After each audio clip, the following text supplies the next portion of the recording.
Good morning. I would like to thank Professor Gary Pollock for his important longitudinal research and for the invitation to address this conference, Growing Up in Digital Europe. I would have really loved to be with you in person. As some of you may be aware, Eurochild is the leading regional network of organizations who work with and for children across Europe. Our network brings together about 4,000 national organizations from 41 European countries. Our main objective is to put children and their well-being at the heart of European policies. We therefore consider such longitudinal research and data as very important to ensure evidence-based approach to the necessary child-centered policies. We at Eurochild are deeply concerned about the situation children are facing today. Despite Europe being the wealthiest region in the world, recent data from member states reveals that in 2022, approximately 1 in 4 children, roughly 19.6 million children, or 24.7%, are at risk of poverty and social exclusion. The progress achieved in the past decades has been severely hampered by the combined impact of the COVID-19 pandemic, the wars, and the policy challenges that have arisen in recent years. Poverty is a critical concern for children living in Europe. We believe that it is the most urgent concern that needs addressing with the right effective policies. However, there are several other deep-rooted inequalities that are affecting our children, mainly family homelessness, children's mental health, quality early childhood education and care, the insufficient support for children in alternative care settings, and the digital divide. We must acknowledge the fact that a child's journey through childhood in Europe can differ significantly. We also know for a fact that children face challenges due to their family structure and whether they are growing up in vulnerable and disadvantaged circumstances, such as Roma children, children from migrant or refugee backgrounds, or children with disabilities, or children from the trans and LGBTI communities. It is therefore imperative that we have access to better data to ensure that allocated funding and interventions are directed to where they are most urgently needed. A historic step forward was the introduction of the European Child Guarantee. This EU policy and funding initiative are specifically designed to combat child poverty by adopting an integrated approach.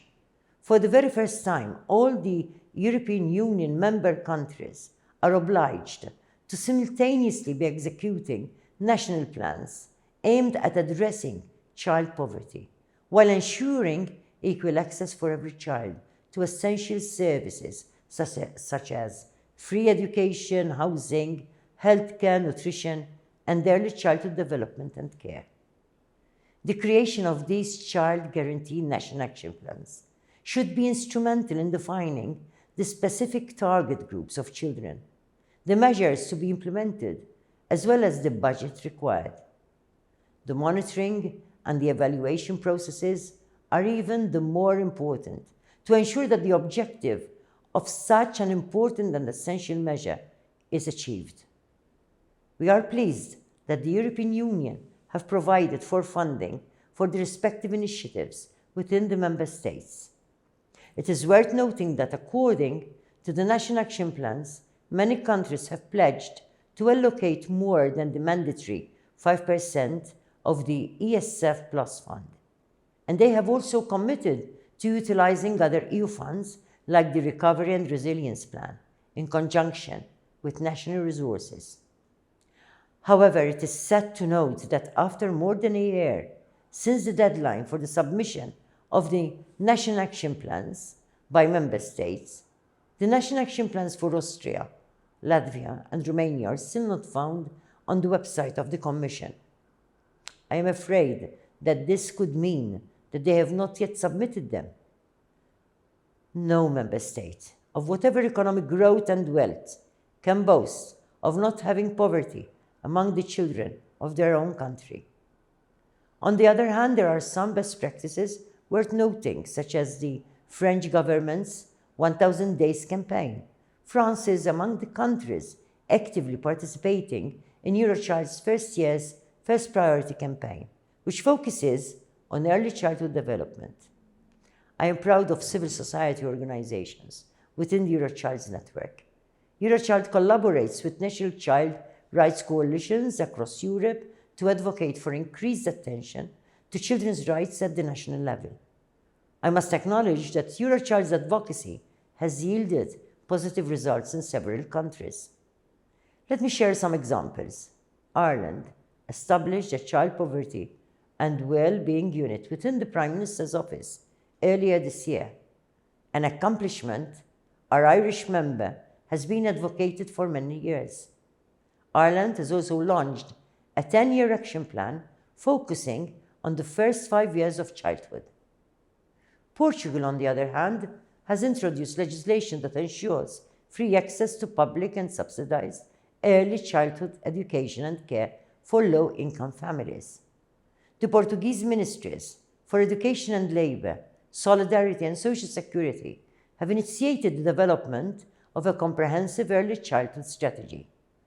Portugal is also committed to enhancing alternative care systems, and our members have been instrumental in identifying priority areas through our Data Care project. The European Union can support civil society advocacy by reinforcing the requirement for the participation principle in the use of EU funds and by enhancing civil society engagement in the European semester process at both the national and EU levels. Unfortunately, Eurochild is informed through its member organizations that most EU member states, while preparing for the development of the national action plans, have not adopted the participation principle and have not involved civil society organizations. It is a huge pity to ignore organizations that are working on the ground and have direct experience of what child poverty is all about. High-quality data is of paramount importance, and here the GUIDE project assumes a particularly influential role. Longitudinal data is crucial for contextualizing the statistical information available through Eurostat and national statistical authorities. We require a comprehensive survey on the situation of children's rights in Europe to gather and publish longitudinal data that delves deeper than existing statistics. The survey should focus on individuals below the age of 18 and encompass various factors, including poverty rates, household surveys, early childhood education and care, participation, school assessment results, and mental well-being. Only with such in-depth, intersectional data can we effectively assess the effectiveness of government and EU programs, and gauge the overall well-being of children across Europe. In Eurochild, we have been working for many years to advocate for better data, to help decision makers design better policies, and subsequently allocate more funding for children in need. Now let me share a few examples.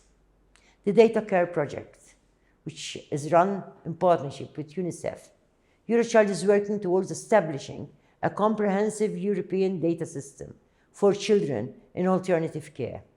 The project's goal is to promote the commitment of all European countries to assess the outcomes and impact of shifting from institutional care to family and community-based care for children. Eurochild has taken a significant step in this direction by advocating for an indicator within the Child Guarantee, which tracks the proportion of children in various forms of alternative care. Now, the Child Guarantee National Action Plans.